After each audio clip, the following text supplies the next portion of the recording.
ঢাকা ওয়াসা দীর্ঘদিন ধরেই আর্থিক সংকটে রয়েছে। সংস্থাটির ঋণের পরিমাণ প্রায় 24,000 কোটি টাকা।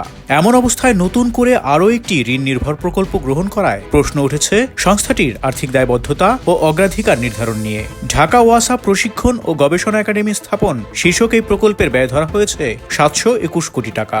এর মধ্যে 571 কোটি টাকা নেওয়া হবে দক্ষিণ কোরিয়ার কাছ থেকে ঋণ হিসেবে। প্রকল্পটির মাধ্যমে শুধু ঢাকা ওয়াসার কর্মকর্তা কর্মচারী নয়, আশপাশের দেশগুলোর সংশ্লিষ্ট সংস্থার কর্মীদের প্রশিক্ষণের কথাও বলা হচ্ছে।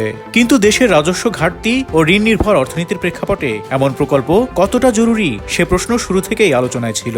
সমালোচনা সত্ত্বেও ত্রয়োদশ জাতীয় সংসদ নির্বাচনের তফসিল ঘোষণার পর গত 23 ডিসেম্বর জাতীয় অর্থনৈতিক পরিষদের নির্বাহী কমিটির বৈঠকে প্রকল্পটির অনুমোদন দেয় অন্তর্বর্তী সরকার।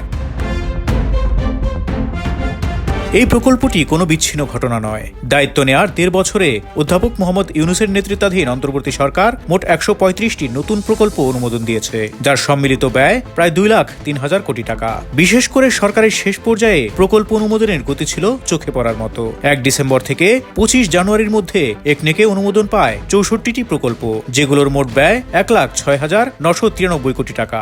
এসবের মধ্যে 40টি ছিল সম্পূর্ণ নতুন প্রকল্প, যেগুলোর জন্য বরাদ্দ ধরা হয়েছে 79,000